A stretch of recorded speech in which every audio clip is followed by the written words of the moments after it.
1930 সালে প্রথমবার বসেছিল ফিফা বিশ্বকাপের ফুটবল আসর। তাই তো 2030 বিশ্বকাপ হবে একটি বিশেষ আসর, কারণ 100 বছরের পথ চলা পূরণ করতে যাচ্ছে বিশ্বকাপ। 2030 ও 2034 বিশ্বকাপের হোস্ট হতে আগ্রহী হবার সবশেষ ডেডলাইন আগামী 31 জুলাই, অর্থাৎ বুধবার পর্যন্ত। কিন্তু এখন পর্যন্ত 2030 বিশ্বকাপের হোস্ট হবার জন্য কেবলমাত্র আগ্রহ প্রকাশ করেছে যৌথভাবে 3 দেশ, মরক্কো, স্পেন ও পর্তুগাল। কিন্তু যেহেতু বিশ্বকাপের শতবর্ষী আসর উদযাপন, তাই তো থাকবে বিশেষ কিছু।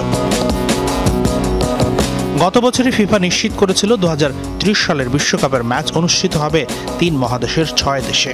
মূল হোস্ট মরক্কো, স্পেন ও পর্তুগালই থাকছে।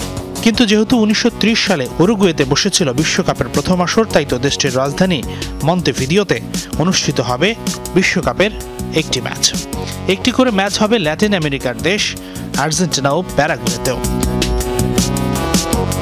গত বছরের পাওয়া এই তথ্যগুলো নতুন করে আলোচনায় এসেছে দুটি কারণে। প্রথমত, সোমবার প্যারিস অলিম্পিক উপলক্ষে শহরটিতে এক বিশেষ সেমিনারে মিলিত হয়েছিল ফুটবল বিশ্ব, যেখানে এই তথ্যগুলো দিয়েছেন ফিফা সভাপতি জিয়ান্নি ইনফান্তিনো।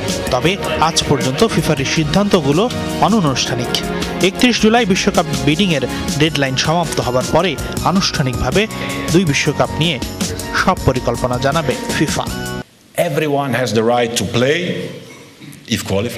প্রত্যেক দেশের যেমন বিশ্বকাপ খেলার অধিকার আছে, অবশ্যই কোয়ালিফাই করলে ঠিক তেমনি সব দেশেরই হোস্ট হবারও অধিকার আছে। 2030 ও 2034 বিশ্বকাপে হোস্ট বাছাই করার গুরুত্বপূর্ণ পর্যায়ে আছি আমরা।